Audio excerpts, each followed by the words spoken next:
दोस्तों नमस्कार। मैं सुमन चंद्र भारती, आप सभी का स्वागत है हमारे यूट्यूब मंच भारती की बात में।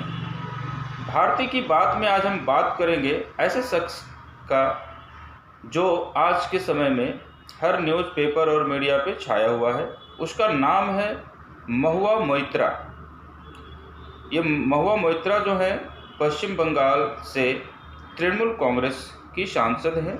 नदिया जिला के कृष्णानगर लोकसभा क्षेत्र से 2019 में चुनाव जीतकर आई हैं।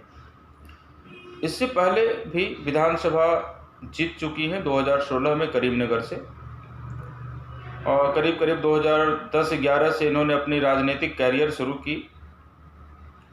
और इनकी जो पढ़ाई लिखाई है, कोलकाता में प्रारंभिक पढ़ाई हुई थी, उसके बाद में अमेरिका चली गई थी और फिर उसके बाद में न्यूयॉर्क और लंदन में जेपी मॉर्गन एक इन्वेस्टमेंट संस्थान है बैंकिंग का, उसमें अब वीपी भी रह चुकी हैं, वाइस प्रेसिडेंट भी रह चुकी हैं।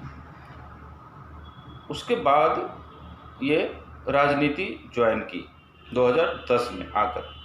तो आर्थिक मामले की जानकार हैं। जब ये बैंकिंग संस्थान में जेपी मॉर्गन जैसे संस्थान में वाइस प्रेसिडेंट रह चुकी है, तो इसका मतलब आर्थिक मामलों के विद्वान और जानकार हैं, इसमें कोई शक तो है नहीं।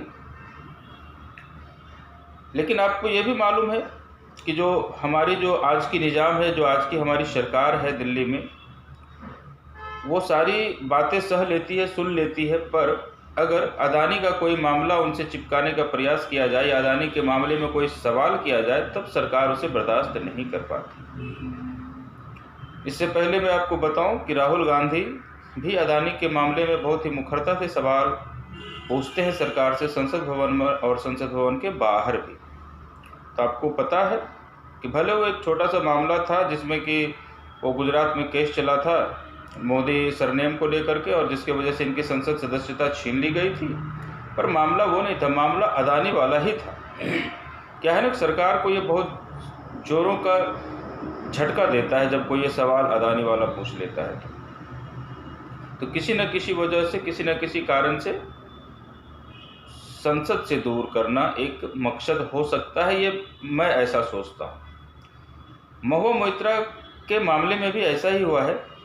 अदानी के मामले में बहुत ही मुखरता से ये सवाल पूछती आ रही हैं, बहुत ही ठोस तरीके से सवाल पूछती रही हैं, और बहुत ही अच्छी वक्ता है। जब ये बोलती हैं तो संसद पूरा सुनता है, बहुत ही दमदार तरीके से बोलती हैं ये। तो अदानी के मामलों को इन्होंने बहुत ही पुरजोर तरीके से उठा के रखा हुआ था। इनके ऊपर जो आरोप लगा है, निशिकांत दुबे भाजपा के सांसद थे गोड्डा जिले से, बिहार से, उन्होंने कुछ इस तरह का संसद भवन में कुछ साक्ष्य दिए थे, दिखाए थे कि जो महुआ मोइत्रा है, ये जो सवाल पूछती है, एक्चुअली इनका सवाल नहीं होता है। सवाल जो है इनके दोस्त जो हीरा नंदानी वहाँ बैठे हुए हैं सऊदी अरब में, वो भी एक उद्योगपति हैं, उनका सवाल होता है, और ये यहाँ पे पैसे लेकर सवाल पूछते हैं, गिफ्ट लेकर उनके बदले में ये यहाँ पे सवाल पूछती है। तो मामला ये था। तो मामले में क्या सच्चाई निकल के आई है पता किसी को नहीं है, लेकिन इस मामले में उन्हें पाया गया है और उसी के तहत उनकी सदस्यता ली गई है। हालांकि महुआ मोइत्रा का कहना है कि मुझे अपना पक्ष रखने का मौका नहीं दिया गया और इन सारी चीज़ों में कोई सच्चाई नहीं है, और मैं इसके लिए आगे तक जाऊंगी, means high court, supreme court में भी मैं जाऊंगी, उनका ये कहना है। तो जब संसद भवन में एक्सपेल घोषित हो गए, लोकसभा की सदस्यता इनकी चली गई, उसके बाद इनका क्या बयान आया है वो थोड़ा एक बार सुनते हैं। Any cash of any gifts anywhere. This Lok Sabha has also seen the weaponization of a parliamentary committee. Ironically, the ethics committee, which was set up to serve as a moral compass for members. Instead, it has been abused egregiously today to do exactly what it was never meant to do, which is to bulldoze the opposition and become another weapon to talk us into submission. This committee and this report has broken every rule in the book. In essence, you are finding me guilty of breaching a code of ethics that does not exist. The committee is punishing me for engaging in a practice that is routine, accepted, and encouraged in the House. The findings are based solely on the written testimonies of two private citizens whose versions contradict each other in material terms, none of whom I was allowed to cross-examine. One of the two private citizens is my estranged partner who, with malified intention, masqueraded as a common citizen in front of the committee. The two testimonies have been used to hang me. They're at polar opposites to each other. The complainant says I accepted cash in consideration from a businessman to ask questions in furtherance of his commercial interests. But the businessman's suo motu affidavit says I pressurized him into uploading questions to further my agenda. The two are at polar opposites. The ethics committee, without getting to the root of this, has decided to hang me. It refused to summon the businessman to orally testify, and there is no evidence of any cash, of any gifts anywhere. जैसा कि आप जानते हो ना तो मैं बताऊं, इनका जो ये फैसला लिया गया, एक्चुअली ये जब मामला आया था एथिक्स कमेटी में इस मामले को दे दिया गया था। एथिक्स कमेटी में 15 सदस्य होते हैं। इन 15 सदस्य की नियुक्ति जो है लोकसभा स्पीकर करते हैं, और इस एथिक्स कमेटी में 6 मेंबर जो थे वो बीजेपी से थे, बाकी 4 या 5 कांग्रेस से थे, बाकी एक जेडीयू से, एक शिवसेना से, एक सीपीआई से, इस तरह से कुछ सब मिला के 15 मेंबर थे। और इन 15 मेंबर की ये आई थी। 6 और 4 का मामला रहा था, जिसमें कि इनको पाया गया कि हाँ इस तरह का कुछ की है इन्होंने। दोस्तों, मेरा कहना है संसद से आप ऐसे लोगों को निकाल देंगे जो सरकार से सवाल पूछता है। खैर ये मामला तो सुप्रीम कोर्ट में जाएगा तो पता चल ही जाएगा सच क्या और क्या गलत है, क्योंकि महुआ मोइत्रा का कहना है कि ऐसा कुछ भी सच्चाई इसमें है नहीं। तो मेरा बोलना है कि दोस्त, संसद में कैसे लोग बैठे हुए हैं? संसद में तो ऐसे भी लोग बैठे हुए हैं जो बोलते हैं कि गोडसे देशभक्त थे। ऐसे लोग बैठे हुए हैं और उनके ऐसे वक्तव्य पर प्रधानमंत्री बोल चुके हैं कि मैं उन्हें मन से माफ़ नहीं कर पाऊंगा। मैं उनका नाम नहीं लेता हूं, इन्होंने ऐसा बोला था। अगर आप लोग कुछ समझ रखते होंगे तो समझ जाएंगे। मध्य प्रदेश से वो, भोपाल से ही वो जीत के जाती हैं। तो ऐसे लोग तो संसद में बैठे हुए हैं जो कि हमारे राष्ट्रपिता का चरित्र हनन कर रहे हैं। राष्ट्रपिता के बारे में बोला नहीं, लेकिन अगर उसके मारने वाले को, गोडसे को आप देशभक्त कह रहे हैं तो फिर हमारे राष्ट्रपिता महात्मा गांधी क्या थे? फिर ऐसे लोग बैठे हैं। और फिर ऐसे लोग बैठे हैं जो एक संप्रदाय से आते हैं, मुस्लिम संप्रदाय से आते हैं। दानिश अली नाम है, वह भी लोकसभा के माननीय सदस्य हैं, सांसद हैं। और उनको विधुड़ी जी, जो कि दिल्ली से सांसद हैं, उन्होंने लोकसभा के अंदर इतनी गंदी गंदी बातें बोली, गालियां दी। कटुआ, भड़ुआ, तुमको तो हम बाहर में देख लेंगे, उग्रवादी, आतंकवादी, ऐसे ऐसे शब्द बोले गए संसद भवन में। उनके ऊपर कोई कार्रवाई नहीं होनी है क्या? उनके ऊपर कोई कमेटी नहीं बैठनी चाहिए थी क्या? कि आप संसद भवन में किसी धर्म सूचित नाम लेकर आप उसे आतंकवादी, उग्रवादी, कटुआ, इस तरह का शब्द यूज कर रहे हैं? उनके लिए कोई नियम नहीं है। वो इस तरह का वक्तव्य देने के बाद में राजस्थान में चुनाव करवाने के लिए गए थे। पार्टी ने संज्ञान भी नहीं लिया इस मैटर को। तो इसीलिए मतलब हम लोगों को, एक आम नागरिक इस तरह से सोच सकते हैं कि मतलब पार्टी, अगर आप बीजेपी में हैं तो फिर आप सब कुछ कर सकते हैं, आपके ऊपर कुछ किसी तरह की बंदिश नहीं है।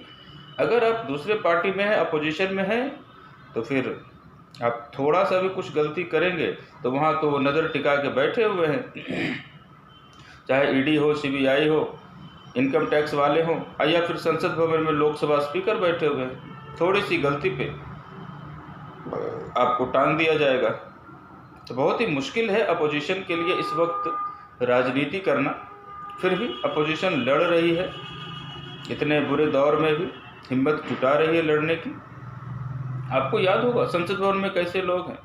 बृजभूषण शरण सिंह जैसे लोग बैठे हैं संसद भवन में, जो कि हमारे महिला पहलवान खिलाड़ियों ने महीनों महीनों तक बैठ कर आंदोलन किया और उन्होंने पूरे देश को बताया, प्रधानमंत्री तक को बताया था जब वो पर्सनल मिली थी, हमारे साथ कुछ ऐसा हुआ है। वो यौन उत्पीड़न का आरोप लगा रही हैं खेल संघ के अध्यक्ष के ऊपर,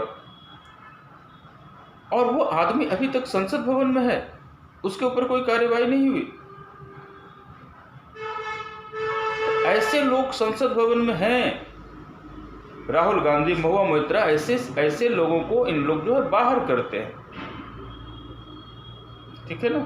तो आपके समझ में आए दोस्तों तो थोड़ा समझिएगा मैं बोलना क्या चाह रहा हूँ। ऐसे लोग संसद भवन के अंदर हैं, राहुल गांधी, महुआ मोइत्रा जैसे लोग संसद भवन के बाहर हैं। हाँ, मैं उस चीज़ का कतई समर्थन नहीं करता हूँ। अगर महुआ मोइत्रा पाई जाती है इस चीज़ में दोषी, क्योंकि ये मामला अब सुप्रीम कोर्ट में जाने वाला है कि अगर ये अपना आईपी एड्रेस का एक्सेस जो है हीरानंदानी को देते हैं, सवाल उनका रहता है, पूछते ये है, हाँ तो यहाँ पे है, गलत है, फिर उनको वो भुगतना ही पड़ेगा। लेकिन मेरा मोटा मोटी बोलना ये था कि जब ऐसे लोग संसद में रहते हैं और जो सवाल पूछने वाले हैं, क्या अदानी का जो मामला था क्या वो ख़त्म हो गया? वो तो है। इनके सवालों का जवाब क्या मिल गया? नहीं। तो जो सवाल वो उठाए थे उन सवालों का जवाब मिलना चाहिए देश को। विधोड़े जी क्या बोले थे संसद भवन में, वो वीडियो थोड़ा आप देखिए। क्यों ले रहे हैं? मोदी साहब सिरे नहीं ले रहे हैं, सिरे ले रहे हैं देश के वैज्ञानिक। ओए बड़वे, ओए उग्रवादी, सिरे ले रहे हैं। ए उग्रवादी, बोलने नहीं दूंगा कभी खड़ा होगा, ये बता रहा हूँ। ए उग्रवादी कटवे सर, ये जो श्रेय अगर जाता है तो देश के प्रधानमंत्री को जाता है। दानिश अली जी प्लीज ये आतंकवादी है, उग्रवादी है, ये मुल्ला आतंकवादी है। जी सर अभी मैं बताना चाहता हूँ, अधीर रंजन जी अभी शोर मचा रहे थे, लिस्ट पढ़ रहे थे। उस लिस्ट में अधीर रंजन जी जब लिस्ट पढ़ रहे थे 1975 से लेकर अभी तक, इसकी बात करते रहना थी, बाहर देखो बोलने को। अभी रोज पढ़ रहे थे सर, इसरो ने वर्ष 1975 से अब तक 52 देख लिया आपने वीडियो। संसद भवन में इस तरह की बातें बोली जा रही है तो आप ये सोच लीजिए कि बाहर में किस तरह के व्यवहार किया जाता होगा या किस तरह की बातें की जा रही होंगी। तब संसद के अंदर इस तरह से बोला जा रहा है, धमकाया जा रहा है, मुल्ला तुमको हम बाहर में देख लेंगे। इस पर हमारे लोकसभा अध्यक्ष को ये एथिक्स कमेटी याद नहीं आई, आचार संहिता समिति जो है इस पर नहीं बैठ सकती थी। मेन तो यहाँ पे बैठना था आचार संहिता समिति को कि किसका आचार विचार खराब है, जब इसका नाम ही एथिक्स कमेटी है, आचार संहिता समिति है। ये तो यहाँ पे शूट कर रहा था इस कमेटी को काम करने के लिए। खैर जाने दीजिए। तो आज महुआ मोइत्रा के बारे में बात करना था, पर मैं आपको ये बताया कि संसद से कैसे लोग बाहर हो रहे हैं और संसद में कैसे लोग अंदर हैं। ये आपको तय करना है, आपको भी समझना है कि क्या चल रहा है। कोई सवाल पूछ ले फिर उसकी खैर नहीं। तो इस वीडियो में अभी तक अब इतना ही। अब आगे फिर किसी वीडियो में किसी विषय पे बात करते हैं। तब तक के लिए धन्यवाद।